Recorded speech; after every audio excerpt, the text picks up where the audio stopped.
Ďakovné pozdravy. Dnes sa budeme venovať téme, ktorá je pravdepodobne najdôležitejšia a predovšetkým najzákladnejšia zo všetkých. Budeme hovoriť o niečom, čo skutočne mení život, a to úplne merateľným spôsobom.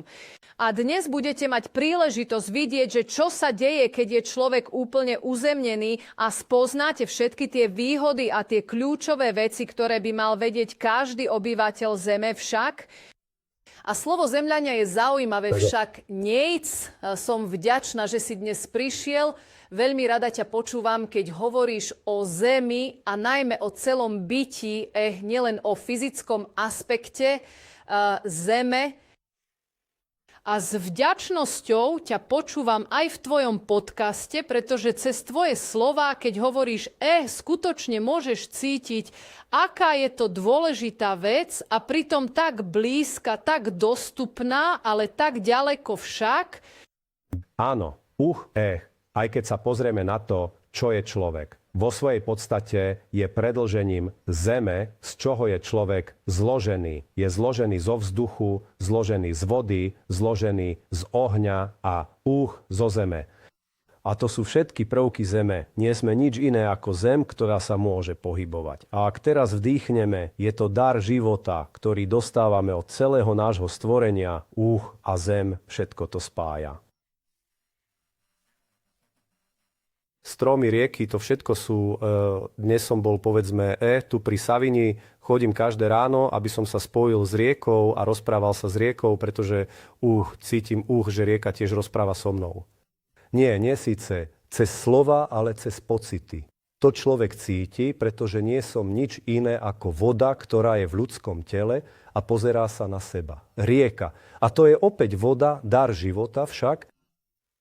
Ako biohacker veľmi rád pozerám na tie historické momenty modernej ľudskej histórie, ktoré na nás všetkých najkonkrétnejšie vplývali. A jedným z tých kľúčových momentov je určite elektrina. Vtedy začal cirkadiánny rytmus človeka upadať, pretože sme si predĺžovali deň a podobne. Ale zdá sa mi, že ešte väčšia udalosť bola, keď sme začali nosiť topánky však. Áno, často počúvam babku. Ťažké je, moja babka mala 14 detí, alebo sa rozprávam s nejakými staršími ľuďmi však. A trochu som sa ich pýtal a pýtam ohľadom uzemnenia, či chodili bosi a povedali, vždy od apríla do septembra sme boli bosi. Spýtal som sa babky, naozaj vás bolo 14 detí? Vtedy neboli žiadni lekári, nebolo nič? Bol niekto chorý? Povedala, nie, nikto nebol chorý. V zásade nikto nebol chorý. Povedala, stále sme chodili bosi však. A ak sa pozrieme, povedzme, môžeme získať energiu z jedla, čo je tiež Zem, získavame ju zo vzduchu, bez dychu nevydržíme viac ako 2 minúty. Nie, možno v extrémnych prípadoch trochu viac, ale určite nie viac ako, 10-20 minút. Potom slnko však. Dnes tiež vieme, že nedostávame energiu len zo slnka, len nepriamo cez jedlo, ale dostávame ju aj priamo dotykom s našou pokožkou. Tak. A Zem je taká, že keď dostávame priamu energiu zo slnka, dostávame ju aj zo Zeme, keď sa jej dotkneme, keď sme s ňou v kontakte však. A to je taký veľmi dôležitý však vitamín Z, vitamín Zem. Vitamín Z, to je dobrý trik. To je naozaj dobrý trik. Dnes, ak sa pozrieme na topánky, 99% topánok je vyrobených z nejakého druhu plastu ako takého, aj keď máme vlnu vo vnútri alebo kožu zvonku. To je vlastne nejaký polymér, nejaký plast. A to vlastne bráni dotyku so zemou však. Áno, je veľmi zaujímavé, ak sa pozrieme na graf, ktorý je tiež v knihe, a predaj od druhej svetovej vojny sa začali rozvíjať tie umelé hmoty. To je plast, ktorý sa dnes väčšinou používa na podrážky, čo nám bráni mať priamy kontakt so zemou. Našla si ho. Neuveriteľné.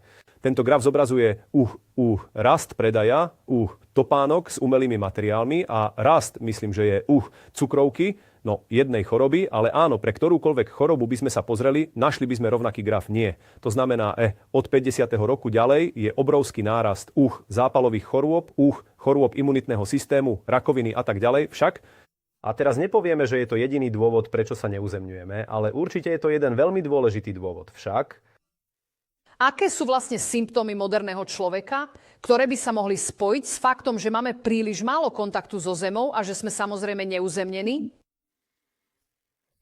Jednu vec musíme naozaj vedieť, že zápaly sú najväčším problémom vlastne všetkých chorôb, pretože zápal je vždy úzko spojený s väčšinou zdravotných problémov. A hneď ako sa uzemníme, zápal sa okamžite začne znižovať. V knihe máme aj termografické snímky, neviem, pred a po uzemnení, už po pár hodinách alebo po pár dňoch však. Pretože Zem má liečivú energiu, ktorá nás okamžite začína liečiť. Ak by sme povedali na vedeckej úrovni, sú to záporné ióny, ktoré sa dajú aj zmerať však. A samozrejme, je to zaujímavé, však povedzme, práve som čítala knihu doktora Hymana s názvom Forever Young, niečo podobné. Aj keď je to veľmi komerčný názov, ale v skutočnosti hovorí o tom, že to vôbec nie je pravda, že existuje toľko tisíc a tisíc rôznych chorôb a že sú v podstate len zápaly však.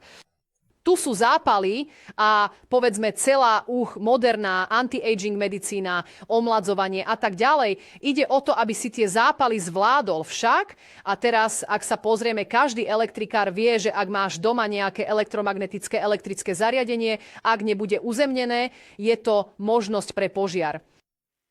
Bože môj, to ťa môže zasiahnuť a otriasť. Však? Aby ťa to zasiahlo, však človek je elektromagnetická bytosť. To sme teraz potvrdili na všetkých možných úrovniach a teda potrebujeme Zem. Samozrejme, Zem je veľmi dôležitý prvok. Niektoré veci nemôžeme získať inak iba prostredníctvom kontaktu so Zemou. Nie. Áno. Môžeme jesť šalát, ktorý si sami vypestujeme v záhrade, získame antioxidanty. To má dobrý účinok na telo, ale Zem je predsa len ďalšia špeciálna dimenzia, ktorú potrebujeme nie. Už zo všetkých tradičných medicín, čínskej, indickej, vieme, že potrebujeme rovnováhu všetkých prvkov. Nie, a Zem je jedným z týchto prvkov.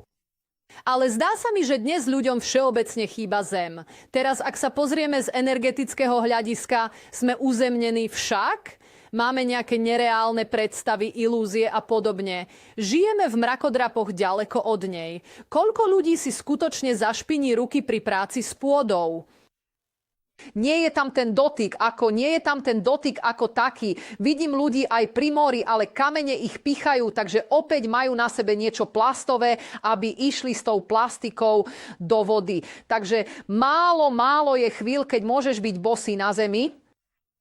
Áno, za posledných 200 rokov od týchto priemyselných evolúcií ďalej sme vtiahnutí do ilúzie, že ľudskú nespokojnosť, utrpenie nerovnováhy vyriešime jedným takým priemyselným, technologickým, chemickým spôsobom a tak ďalej.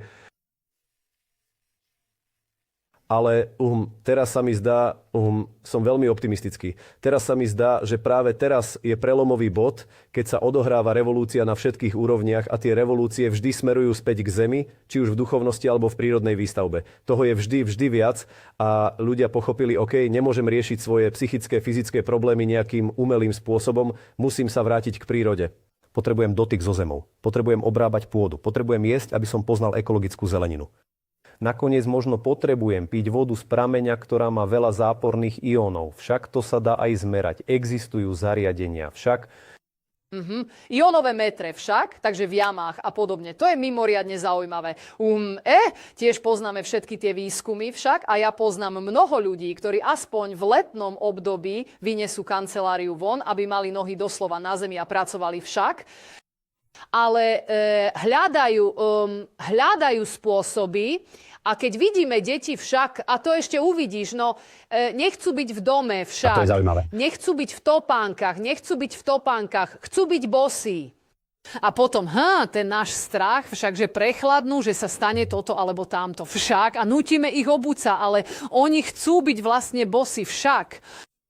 Áno, je zrejmé, že je to naozaj taká potreba, ktorú deti, keď sú ešte tak citlivejšie, tak viac čisto prirodzene cítia. Však my už možno máme ten jeden program, ktorý nám vložili, že nechcem, ochoriem, prechladnem. Čo sa potom vlastne aj stane však, pretože si to v podstate sami vytvárame však, taká mocná je naša myseľ. Takže áno, aj zvieratá rady spia. Možno aj srna, povedzme, keď je chorá, nie vykopá si sedí na zemi, nie leží na zemi. Niekedy tiež, povedzme, možno v Indii alebo v niektorých starších kultúrach, ale aj keď sa opýtaš nejakej babky alebo detka, ľudí, ktorí boli veľmi chorí, zakopali sa do zeme. Nie. A oni si to jednoducho takto vysvetľovali. Zem bude to vytiahnuť, ale nie. Teraz to môžeme vidieť z rôznych uhlov, ale to sú negatívne ióny. To je naša vibrácia však, pretože Zem sme my a to je to jednoducho jedna liečivá vibrácia, ktorá má vplyv na celé telo, všetky fyzické a psychické procesy. Čo bolo v tej knihe, toto je inak jedna nádherná kniha Uzemnenie, najväčší vedecký objav všetkých čias a taká jednoduchá vec však. Preložená je aj do slovinčiny. Relatívne čerstvá kniha, vydaná od Primosa. Nájsť, aké sú to veci, ktoré sú vedecky zafarbené, ktoré budú moderný človek, ktorý je taký rozumný a premýšľavý, pochopil a toho podnieti, aby sa vrátil trochu viac k zemi, alebo začal používať nejaké pomôcky, ktoré pomáhajú pri uzemňovaní, ako je napríklad táto uzemňujúca plachta a táto podložka, ktorú tiež ľudia nájdú na klepetopkavitotka.si. Aké sú to údaje, ktoré možno aj teba trochu prebudili v tomto zmysle? Vieš, si veľmi digitálne úspešný človek, veľmi v tomto modernom svete a vieš, na druhej strane však hovoríš o takých dôležitých, základných a tých primordiálnych, alebo vôbec neviem, aké je slovo po slovensky, energiách, ktoré sú také jednoduché, ľahké a dostupné. Áno, my stále veľa dávame na vedecké výskumy, čo je správne. Aby sa to potvrdilo, povedal by som nejakou vedeckou metódou, nejakým objektívnym, čo najobjektívnejším spôsobom. Vieme, že je veľmi ťažké byť objektívny aj vo vede, ale jedno je osobná skúsenosť. Každý má osobnú skúsenosť, však to je v podstate môžeme byť sami sebe vedcami, zaplávame si v mori a uvidíme, ako sa cítime, to však ideme do prírody a uvidíme, ako sa cítime. Inak, čo sa týka vedy, existuje stránka Earthing Institute, ak zadáte do Google. A bolo publikovaných 39 vedeckých článkov, ktoré za posledných 20 rokov skúmajú uzemnenie, to je, čo sa stane s človekom, ktorý nie je uzemnený, čo sa stane s človekom, ktorý je uzemnený. A tu máme, povedzme, štúdiu z roku 2018, na ktorej sa podieľal aj Deepak Chopra.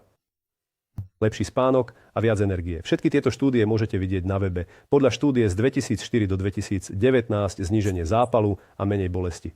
To, ako sme povedali, zápaly sú spojené s väčšinou chorôb. Prečo je lepší spánok? Pretože ako hovoríme, niečo nás uzemní, nie. Keby som teraz hovoril ľudovo, niečo nás uzemní a upokojí, nie. Keď to však vedci merali, v podstate zistili, že sa kortizol znižuje. To znamená, že stresový hormón nás niečo upokojí. Aktivuje sa parasympatický nervový systém. Nie. Potom u športovcov, to znamená, hovoríme o všetkých vedeckých výskumoch, ktoré boli publikované vo vedeckých článkoch. U športovcov zníženie zranení svalov a rýchlejšie zotavenie. Lepšia prietočnosť krvi. V okamihu, keď sa uzemníme, to môžete, myslím, pozrieť aj na YouTube, keď merajú naživo. V okamihu, keď stojíme na zemi, v okamihu, keď sa uzemníme cez pomôcky na uzemnenie, naša krv sa začne správať inak.